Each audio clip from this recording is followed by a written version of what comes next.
Adarsh Tiwari, second year undergraduate mathematics student.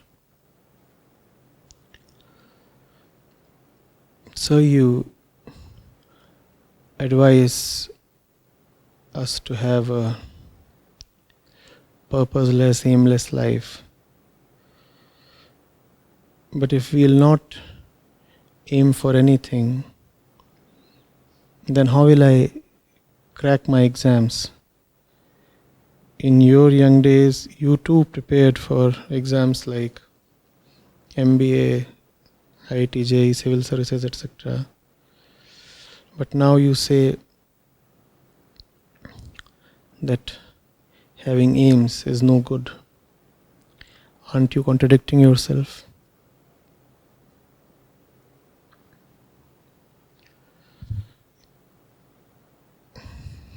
Adarsh, living an aimless, purposeless life is the ultimate thing. That's the goal. That's the goal. However, given we cannot realize that goal instantaneously. If that could be done, if instantaneous liberation were possible this moment, wonderful. Have it. Go right away for it. So, purposelessness is the ultimate state beyond all states that one aspires for. But here is the contradiction. What is the state one aspires for? A state in which there is no purpose, no aim, and therefore no aspiration. So what's your aspiration? To come to a point of freedom from aspirations. What's the desire then you must have? To reach a point where you have exceeded all desires. What is the aim that you must carry? To set aims in a way that you come to a point of aimlessness. There is a difference between ends and means. Purposelessness is the end. Purposefulness is the means. Thoughtlessness is the end. Thoughtfulness is the means. Desirelessness is the end. Right desire is the means.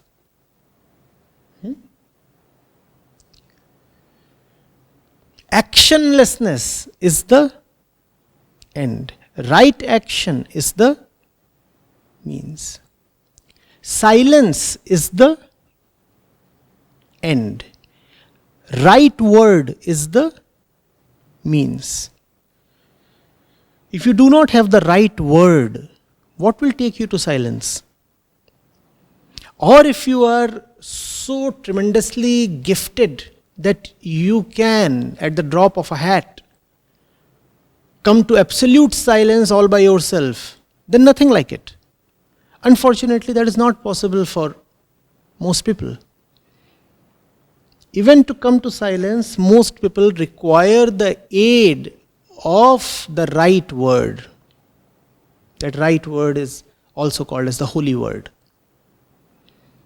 To come to desirelessness, most people will first of all require to cultivate the right desires.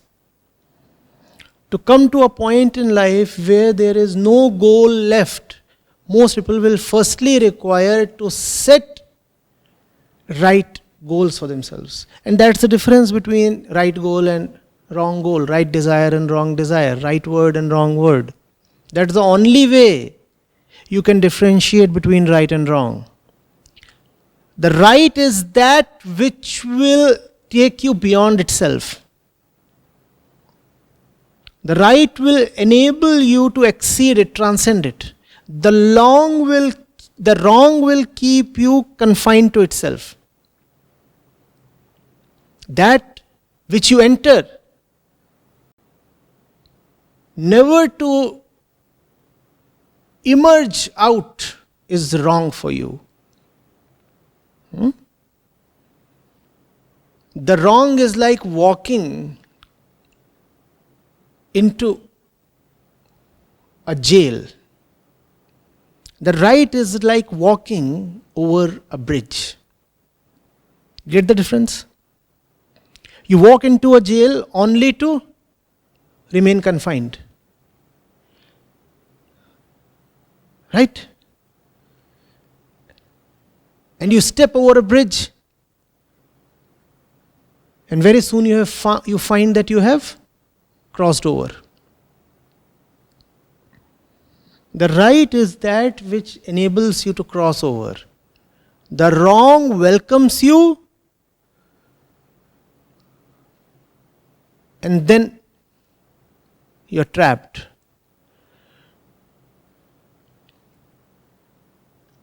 Shut firmly in.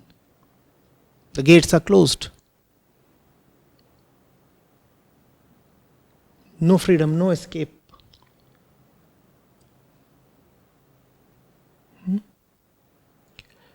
So you're asking, but you must have targeted clearing those exams that you did. Yes, of course I targeted. But now you know the difference between target and target. Right? You must know what you're targeting. You must know what is it within you that wants to achieve something. Rule of thumb, that which you want to achieve for yourself would be like a jail.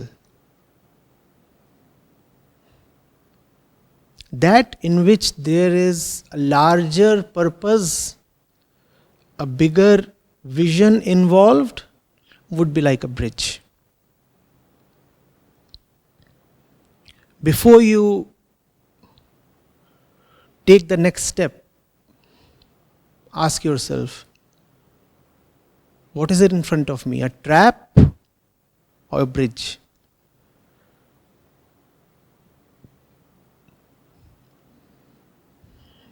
Getting it?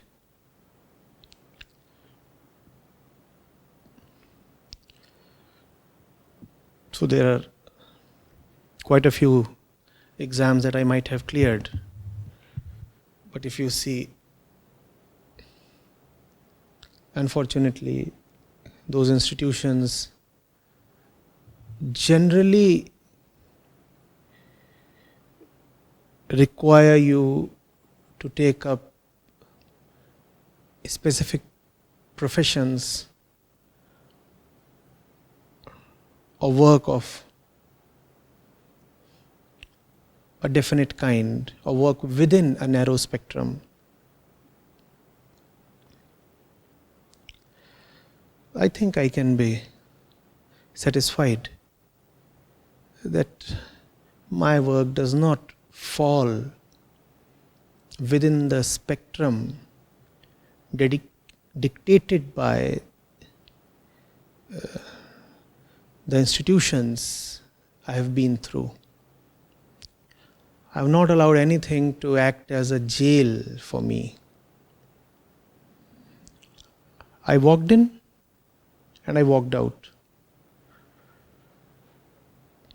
I'm thankful to those institutions. I learnt quite a few important lessons. At the same time, I have not allowed any institution to hold me captive. I'm not doing what a typical IITian does.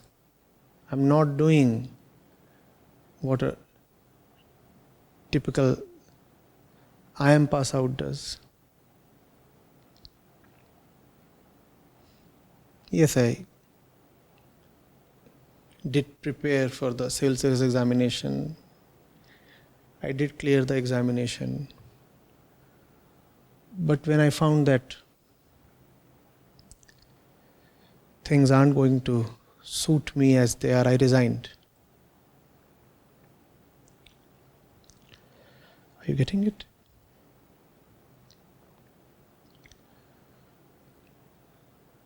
So probably I use them as bridges. Otherwise, it is quite possible to get used by the institutions you come from, to be enslaved by the targets that you set. One says, this is the target that I set, now I have achieved it. How do I exceed it now? There is so much investment I have put in. How do I go beyond it now? Did I come to this point only to go beyond this point? It appears absurd. So people then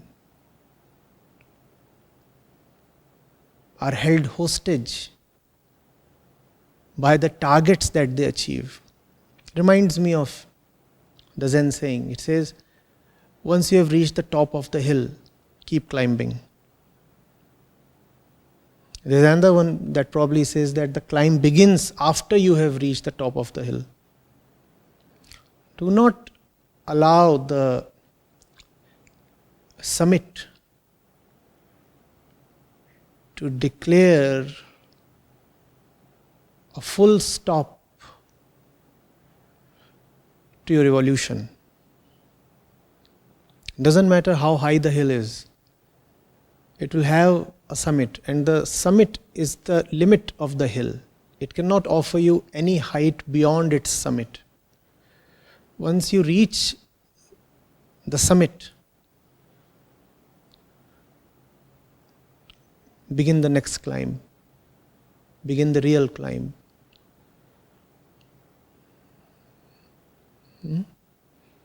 No point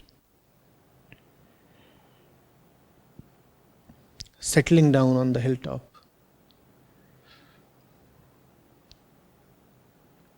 Maybe you can rest for a while. There is some Maggie point there. Fine, chill.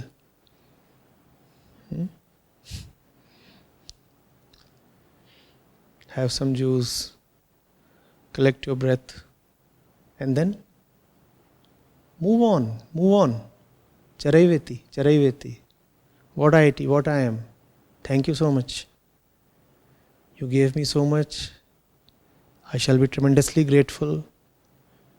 But you are not what I am born for.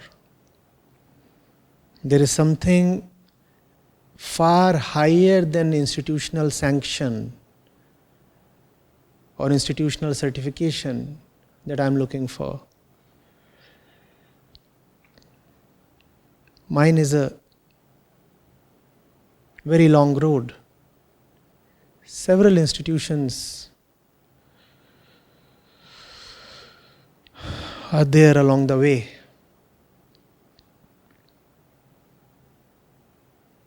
And they are all beautiful and grand institutions. Let me be there for a while. Let me humbly accept what they can offer me. And then, Charaiveti. Keep moving.